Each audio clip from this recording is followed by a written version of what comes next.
अरे thank you so much. तुमने बोला था ना राहुल को चॉकलेट्स पसंद है। हाँ मेरे दिमाग से निकल गया था। चलो। हाँ चले।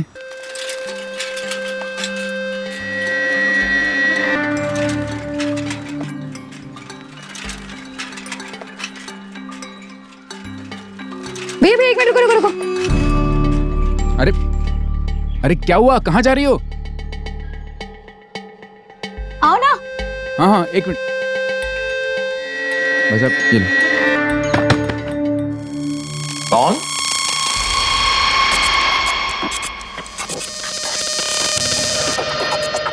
कौन? पापा मैं संध्या हूँ, आपकी संध्या। संध्या? ए लड़की, कहाँ घुसी जा रही है? पापा अपने घर में आने के लिए किसी से पूछना थोड़ी पड़ता है।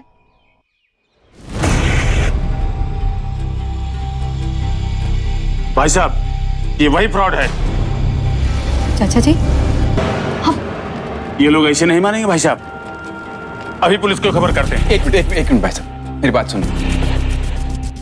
नमस्ते मास्टर जी, मेरा नाम सागर है। मैं 1 मिनट के लिए आपसे बहुत जरूरी बात करना चाहता हूँ। क्या हम अंदर बैठ के बात कर सकते हैं? ठीक है, आइए। ए लड़की, यही खड़ी रहो जब तक वो बाहर नहीं आ जाता। लेकिन चाचा जी। चुप!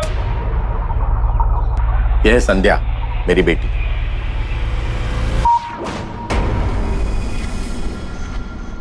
आपकी पत्नी संध्या नहीं है। देखिए मास्टर जी, आप जो कह रहे हैं बिल्कुल सही कह रहे हैं, लेकिन इन दिनों जो मैं देख रहा हूं, जो मैं सुन रहा हूं, वो सारी बातें मुझे असमंजस में डाल रही हैं। मैं विश्वास नहीं भी करना चाहूं तो भी एक ख्याल मेरे मन में आता है कि कहीं रोशनी संध्या का पुनर्जन्म तो नहीं। पुनर्जन्म? पुनर्जन्म के लिए एक नया जन्म लेना पड़ता है, और मेरी बेटी संध्या को गुजरे हुए सिर्फ 4 साल ही हुए हैं। संध्या को गुजरे अभी 4 ही साल हुए थे, तो फिर रोशनी का सच क्या था? अगर ये पुनर्जन्म का मामला नहीं था, तो आखिर ऐसा कौन सा राज था जो रोशनी सबसे छिपा रही थी? सुलगते सवालों की तपिश अब सिर्फ सागर और उसके परिवार को ही नहीं, बल्कि संध्या के परिवार को भी तपाने लगी थी। आखिर ये माजरा क्या था? क्यों रोशनी खुद को संध्या बता रही थी, और कैसे जानती थी वो संध्या का हर राज?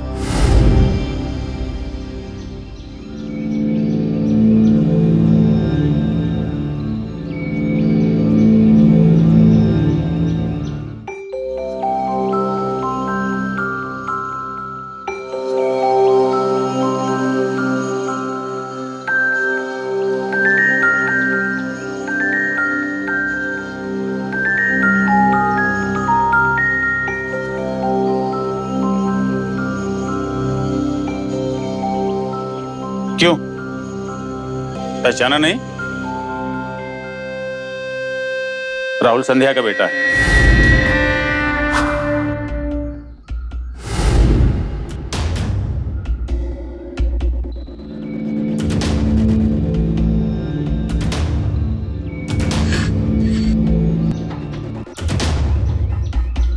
राहुल इतना बड़ा हो गया।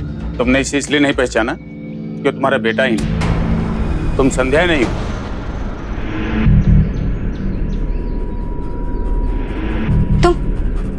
तुम जानते हो ना, मैंने तुम्हें बताया था ना मेरे बेटे के बारे में।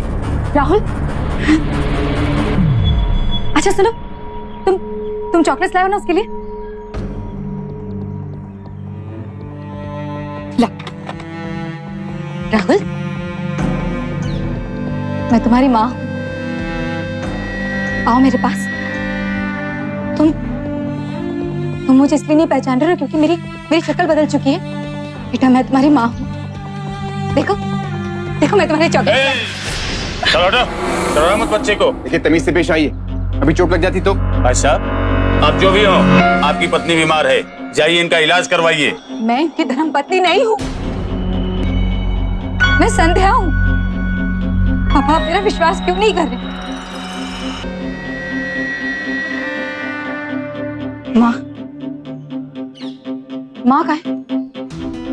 मुझे माँ से मिलना है। मैं जानती हूँ वो मुझे पहचान लेंगी।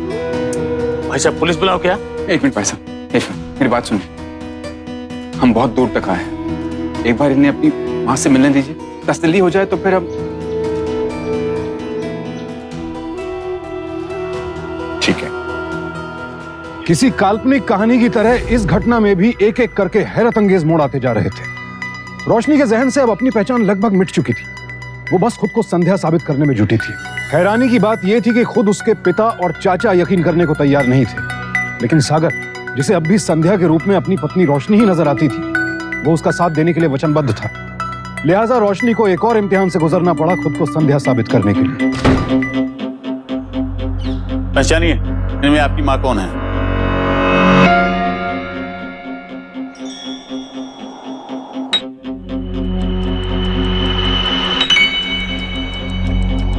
क्यों नागो काकी, मेरे जाने के बाद आपके आंगन से इमली तोड़ने की कोशिश कोई करता है या नहीं? अरे दैया, ये तो संध्या बोला करती थी। और कमला काकी, आपकी बेटी गीता तो किसी अशोक के साथ भाग गई थी ना? वापस आई या नहीं? विद्या काकी, पापा आपको याद है आपने कहा था कि मैं विद्या काकी को पढ़ना लिखना सिखाऊं? क्यों विद्या काकी, 10th के पेपर्स दिए या नहीं? पापा, इनमें माँ नहीं, वो शायद अपने कमरे में होंगी, माँ शारदा की मूर्ति के साथ।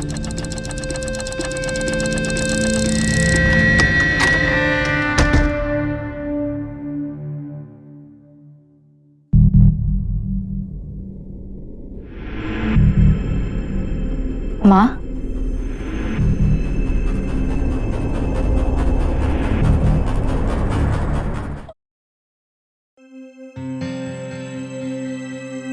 मुझे पता था माँ कि तुम मुझे हमेशा की तरह 10 बजे यही मंदिर में मिलोगी, माँ शारदा की पूजा करते हुए। दुनिया पूरी हिल क्यों ना जाए, पर तुम अपनी पूजा का समय कभी नहीं हिलाते। मैं सच कह रही हूं ना माँ, मुझे किसी ने नहीं पहचाना माँ,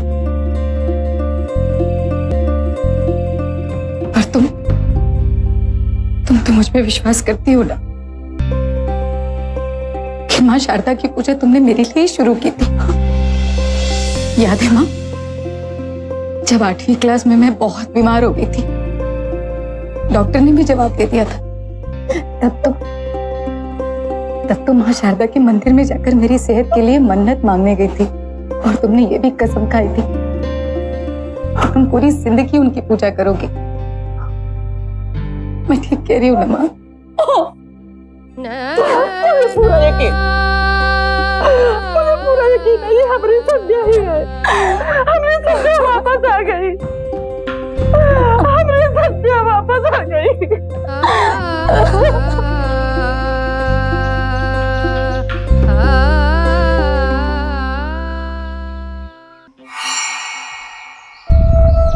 क्या हो भाई साहब, इस तरह आप हमारे मेहमान बनकर आए हैं, मेहरबानी करके अपनी बीवी को लेकर यहाँ से चले जाइए। पर वो तो आपकी बेटी है, और अभी आपने देखा कि उसने जो कहा। बीमार है वो, जाइए उसका इलाज करवाइए। पर आपने अभी देखा उसने जो कहा वो सच कहा था। अगर वो संध्या नहीं होती तो उसे इन सब चीजों के बारे में कैसे पता होता? हो सकता है तुम्हारी पत्नी की हमारी संध्या सहेली हो और संध्या ने अपने बारे में सब बताया हो। देखिए, हम आपको गलत नहीं ठहरा रहे, लेकिन हम आपसे प्रार्थना करते हैं कि आप अपनी पत्नी को लेकर इस घर से चले जाइए। जी मैं जाता हूं। 1 मिनट, अब रात होने वाली है और मौसम भी खराब है, आप कल सुबह जा सकते हैं। जी धन्यवाद।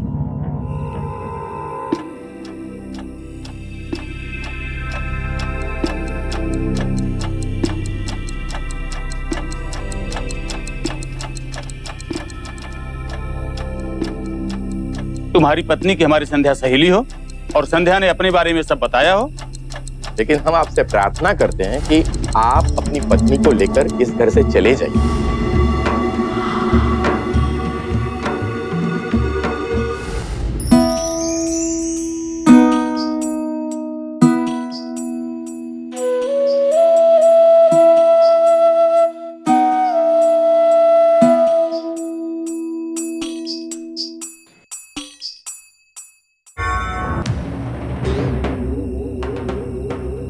नरेंद्र कहाँ ले जा रहे हो मुझे? नरेंद्र, नरेंद्र मुझे छोड़ो। नरेंद्र मुझे छोड़ो।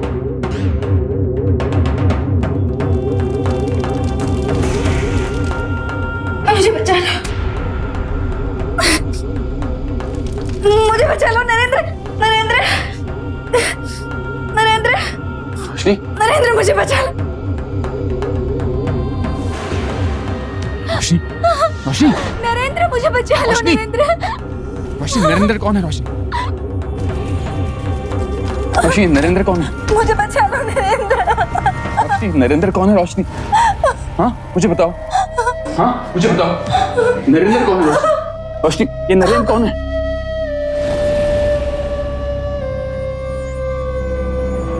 रोशनी, अब तो मान जाइए, ये हमारी संध्या ही है, नरेंद्र का नाम ले रही है। हमारी संध्या के साथ कुछ तो हुआ है जो ये बताना चाह रही है।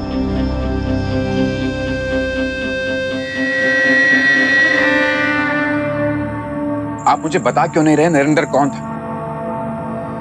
देखिए, अगर आप मुझे नहीं बताएंगे तो शायद नरेंद्र संध्या का पति।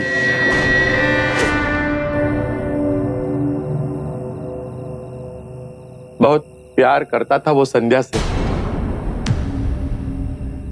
ऐसी कोई शिकायत भी नहीं थी। फिर क्यों? फिर क्या हुआ था संध्या को?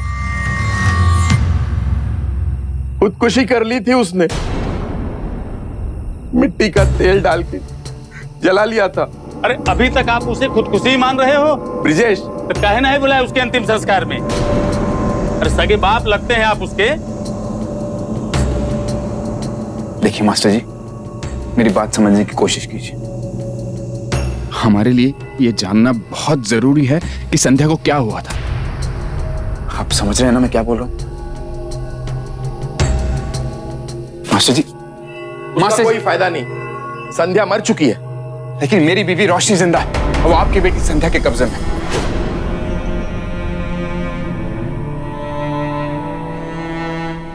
मास्टर जी, सागर अपनी पत्नी रोशनी की जिंदगी में जितना उलझता जा रहा था, उसे संध्या की जिंदगी की गुत्थी उतनी ही सुलझती हुई नजर आ रही थी। पर अब भी ऐसे कई सवाल थे जिनका जवाब न मिलने की वजह से वो किसी भी नतीजे पर नहीं पहुंच पा रहा था। पर सागर अपनी ये जंग अधूरी नहीं छोड़ना चाहता था, क्योंकि संध्या की इस पहचान में उसकी अपनी पत्नी रोशनी का अस्तित्व भी दांव पर लगा था। संध्या की आत्मा आपकी पत्नी रोशनी की बॉडी में है। इसे कहते हैं वॉकिंग सोल्स। Walking souls? ऊर्जा ना ही बनाई जा सकती है और ना ही मिटाई जा सकती है। सोल्स, आत्मा क्या होती है? एनर्जी जो ऊर्जा का रूप है, वो एक शरीर से निकलकर दूसरे शरीर में जाती है और फिर वो बॉडी उसी सोल के मुताबिक काम करती है, बिहेव करती है, जैसे कि आपकी पत्नी कर रही है। लेकिन डॉक्टर, अगर रोशनी के शरीर में संध्या की आत्मा है तो फिर रोशनी को कुछ याद क्यों नहीं आ रहा? क्योंकि दो पर्सनैलिटीज आपस में मर्ज हो रही है, ऐसे मिल रही है। आप समझ रहे हैं? और इसके लिए हमें रिग्रेशन करना पड़ेगा। रिग्रेशन? मतलब कि थेरेपी, जिससे कि संध्या को उसकी पुरानी सारी बातें याद आ जाए। तुम्हारा नाम क्या है?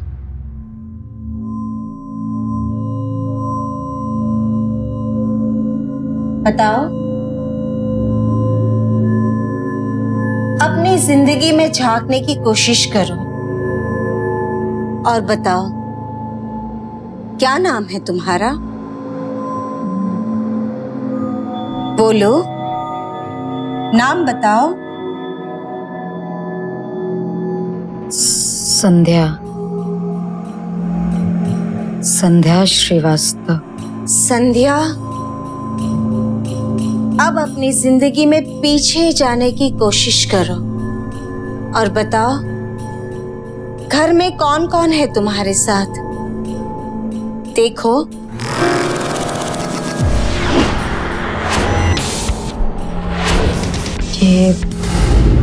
ये मेरा ससुराल है। ससुराल में कौन कौन है तुम्हारे साथ? ये मधु दीदी मेरी ननद है। और कौन कौन है इस घर में? सासू माँ। संध्या, ए संध्या, लगता है चौंक लगाते लगाते कढ़ाई उठाकर फिर बाहर आ गई है और मुझे ढूंढ रही है। संध्या, खुद को ढूंढो संध्या। बताओ तुम कहाँ हो? राहुल, तुम कहाँ हो संध्या? ढूंढो, बताओ कहाँ हो तुम? संध्या, संध्या, देखो तुम कहाँ हो संध्या?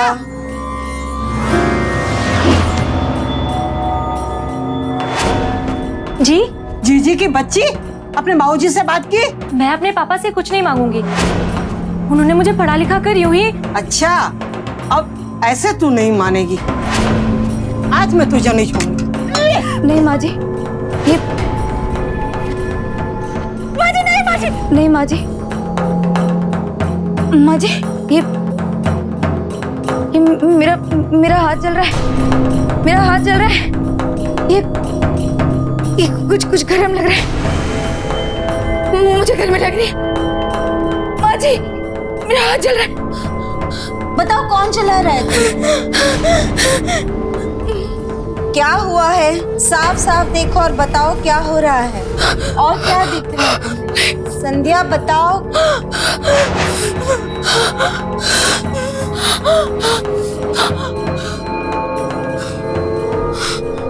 संध्या, relax, completely relax. Yes. Open your eyes. धीरे धीरे।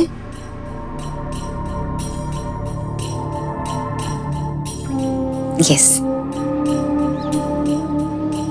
Don't worry, सब ठीक हो जाएगा।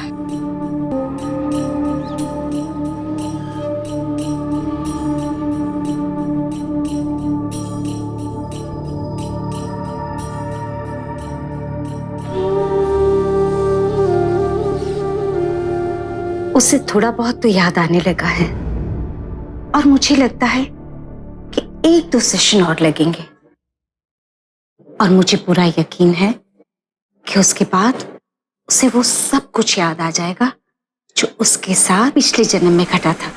आप कहना चाहती हैं कि ये संध्या है। इसका मतलब ये है कि ये संध्या का भूत है जो अपने स्वार्थ के लिए रोशनी के शरीर का इस्तेमाल कर रहा है। भूत, भूत डरने डराने वाली बात नहीं है। व्हाट इज भूत?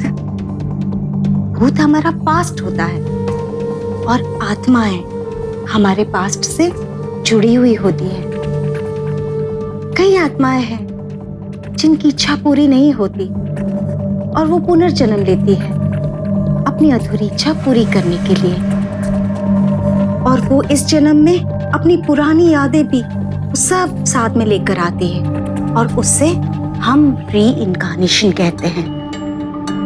मगर ऐसी कई आत्माएं हैं जिनका अंत बहुत दर्दनाक हुआ हो, जो बहुत दर्द में हो और वो इस पीड़ा से जल्द छुटकारा पाना चाहती हो,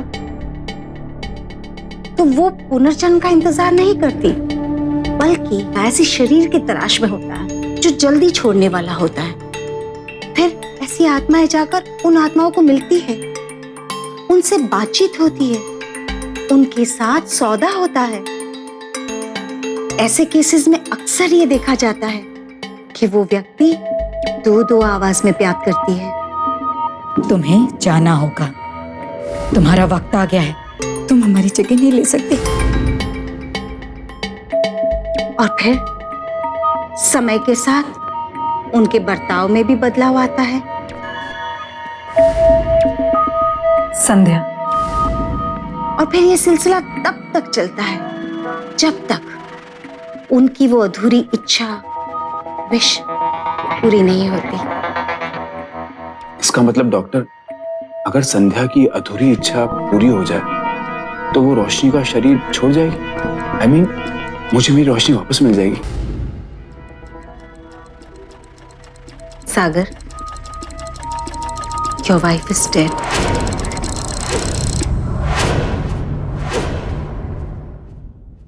सागर की जिंदगी में तो जैसे अंधेरा ही छा गया। जिस प्यार के लिए वो लड़ रहा था, वो प्यार तो अब इस दुनिया में था ही नहीं। अचानक जैसे उसकी मंजिल खो गई थी। उधर दूसरी तरफ संध्या अब भी अपनी मंजिल तलाश रही थी, और सागर इंसानियत के नाते उसकी मदद कर रहा था, ताकि कम से कम संध्या तो अपनी मंजिल तक पहुंच जाए। कम से कम उसे तो पता चले उसके साथ क्या हुआ था। ऐसा कौन सा घिनौना जुर्म हुआ था जिसकी वजह से संध्या की आत्मा को शांति नहीं मिली। नरेन, कहाँ ले जा रहे हो मुझे? नरेन, माजी, माजी मुझे छोड़ो। मेरी आंख में पट्टी बंधी है। ये पट्टी खोलो, पट्टी खोलो मेरी आंख से। संध्या, संध्या, तुम्हारी आंखों पर पट्टी नहीं बंधी है। है मेरी आंख में पट्टी। वो लोग मुझे गर्मी लग रही है। मुझे बहुत गर्मी लग रही है।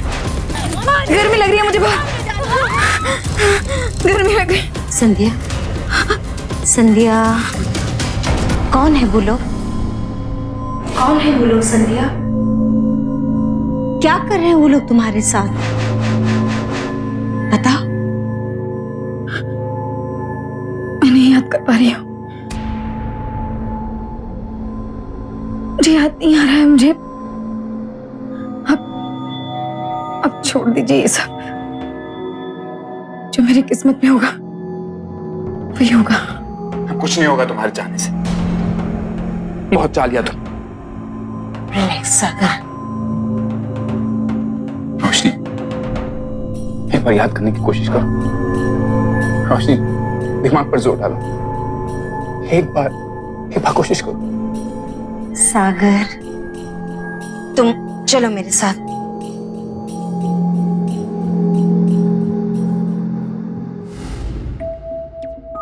Should have patience. सागर, हिम्मत रखो। देखो, 20-22 साल की मेमोरीज की उलझन होती है दिमाग पर। जिस तरह से किसी हैवी कंप्यूटर के हार्ड डिस्क में से कोई खोई हुई फाइल को रिट्रीव करने के लिए हमें बहुत मेहनत लगती है ना, similarly we need to have lot of patience. हो सकता है संध्या को सब कुछ याद आ जाए, हो सकता है साल भी लग जाए, लेकिन इसके लिए हमें संध्या को वो सारी जगहों पर ले जानी चाहिए जहां पे वो रहती थी, या तो उन लोगों से मिलना चाहिए जिसके साथ संध्या आखिरी वक्त थी। वो तो उसका ससुराल था।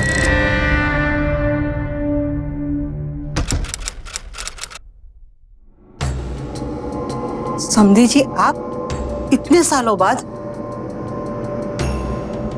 आइए।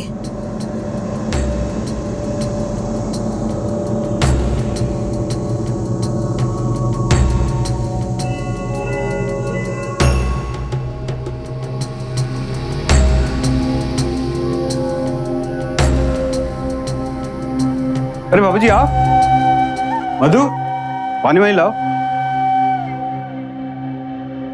जब से संध्या गुजरी है आपने तो हमसे नाता ही छोड़ दिया।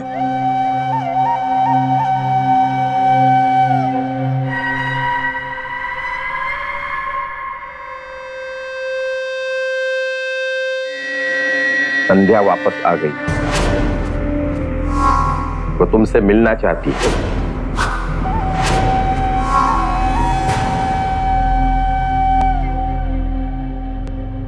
ये देखो नरेंद्र और संध्या की फोटो। ये दोनों बहुत खुश रहते थे, एक दूसरे को बहुत प्यार करते थे।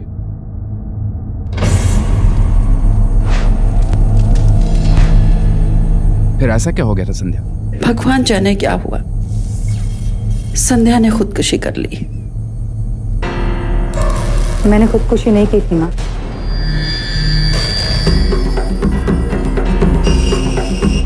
फिर मुझे मार दिया गया था। पता नहीं कैसे, कौन था, कुछ भी याद नहीं आ रहा। एक बार याद करने की कोशिश करो, किसने मारा तुम्हें?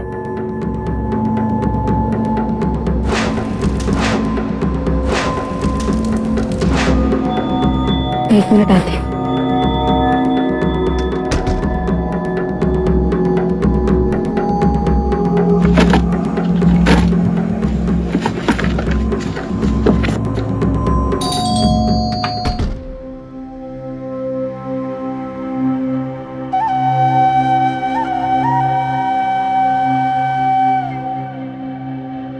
सागर, यह है नरेंद्र।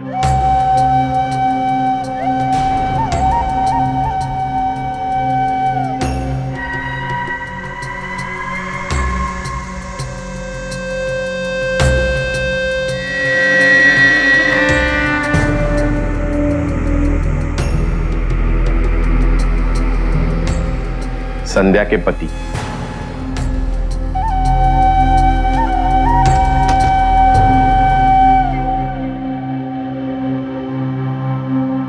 आप?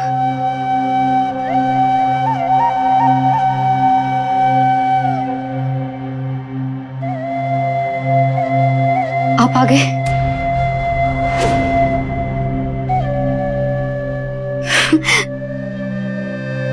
बिल्कुल नहीं बदले। और ये क्या? आप ना सच में बहुत जिद्दी हो। कितनी बार कहा है कि बीच से मांग मत निकाला करो, मगर आप तो मानने से खोचू लगते हैं बिल्कुल। कितनी बार कहा है कि तुम बीच से मांग मत क्या करो। हटो। मैं कह रही हूँ ना मत करो, बिल्कुल खोचू लगते हो। हटो।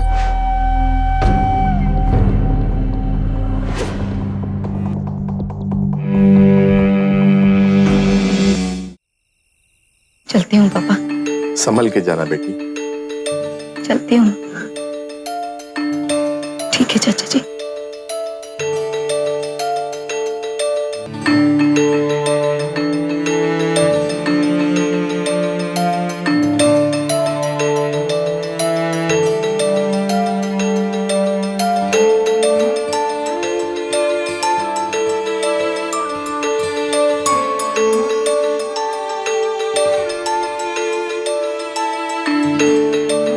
Thanks for everything.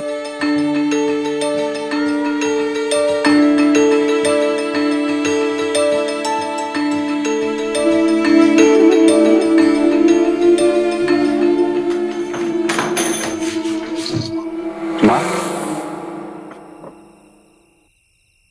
पहचाना इसे? अपनी संध्या।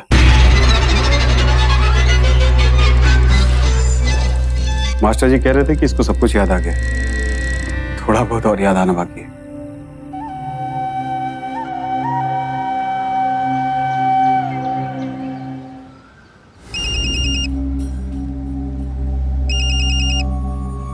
हेलो मिस्टर सागर जी, क्या आप अभी इसी समय मेरे क्लिनिक आ सकते हैं? अगर इसे सब कुछ याद आ गया तो? तभी तो मैं इसे यहाँ लिया है। अगर ये वाकई में संध्या है ना माँ, तो इसे याद आ गया होगा कि मैं इसका पति और आप इसकी सास हूं। इसे आगे भी याद आएगा, जो कि हमारी जान को खतरा हो सकता है। तो हम इसका भी वही हाल करेंगे जो कि संध्या का किया था। माँ, आप पहले भी ऐसा कर चुकी हो संध्या के साथ, और अब फिर से। चुप। मधु तो जानती है अगर इसे सब कुछ याद आ गया तो इसका अंजाम क्या होगा? नरेंद्र, आज रात इसके साथ भी वही होना चाहिए जो संध्या के साथ किया था।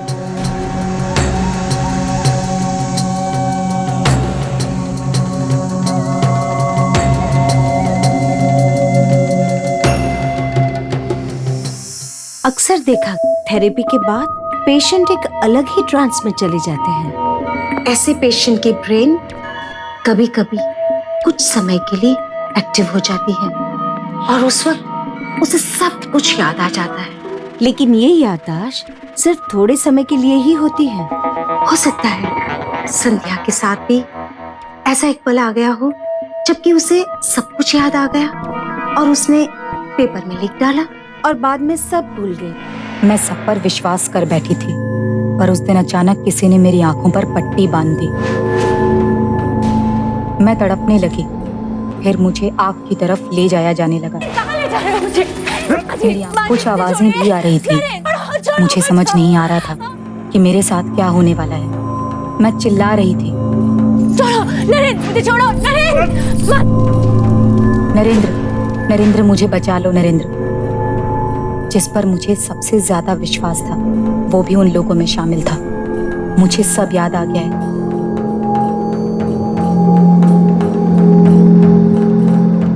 नरेंद्र, क्या कर रहे हो तुम? नरेंद्र, छोड़ो।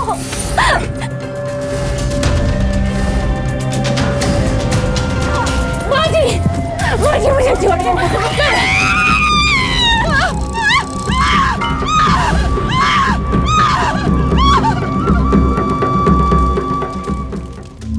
हमें जल्द से जल्द संध्या से मिलना होगा। हाँ,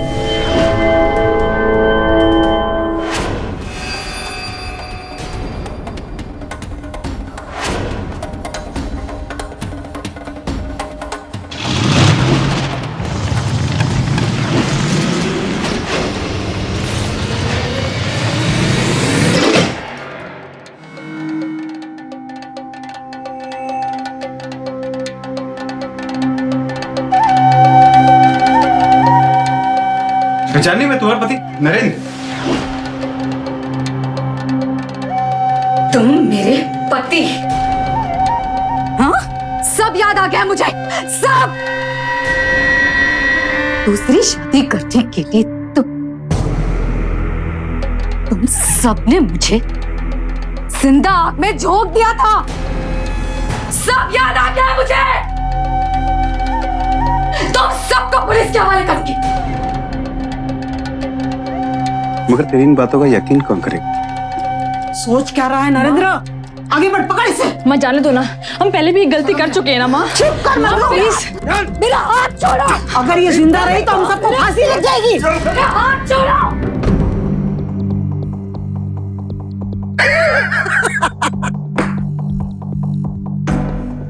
हाँ, तो आप हमका ई बता रहे हैं कि एक औरत जो मर चुकी है अब उसका दोबारा से खून हो रहा है। इसमें हंसने वाली कोई बात नहीं है इंस्पेक्टर साहब। यदि इस बार आप मेरी बात पर यकीन नहीं करते, दूसरी बार उसकी मौत के जिम्मेदार आप होंगे।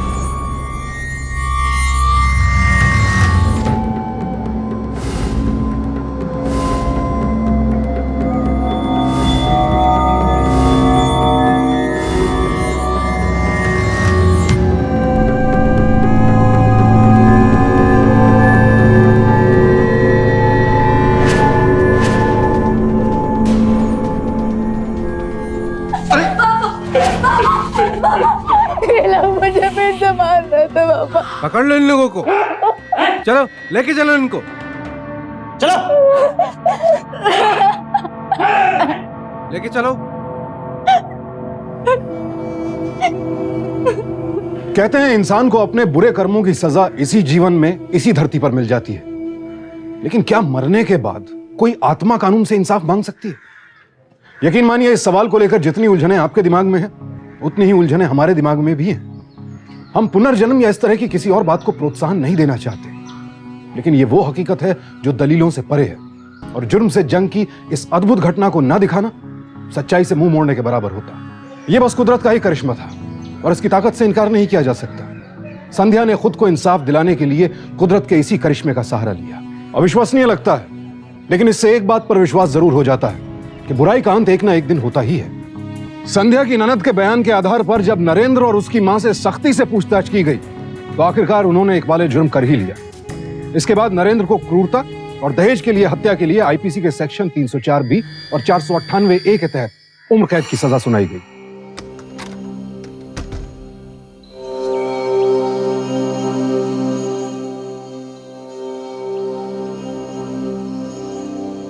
मास्टर जी, ये आपकी बेटी है, इसको संभाल के रखें।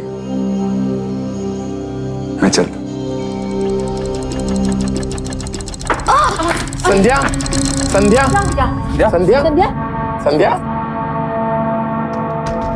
क्या हुआ डॉक्टर साहब? घबराने की कोई बात नहीं है, संध्या माँ बनने वाली है।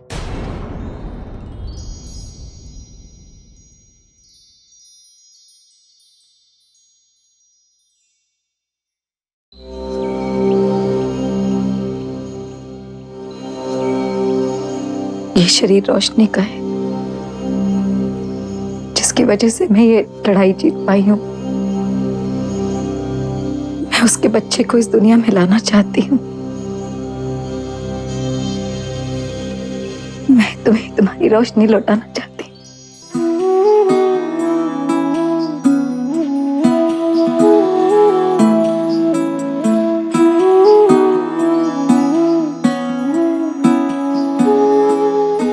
उम्मीद करते हैं कि 100 फाइट बैक्स की हमारी ये कोशिश समाज में कुछ सार्थक बदलाव लेकर जरूर आई होगी। इसी उम्मीद के साथ अब मैं सुशांत सिंह आपसे विदा लेता हूं। कल फिर मुलाकात होगी एक नई हिम्मत, नए इरादे और नए जज्बे के साथ, क्योंकि जुर्म से जंग अब भी जारी है। सावधान इंडिया, 100 फाइट बैक्स।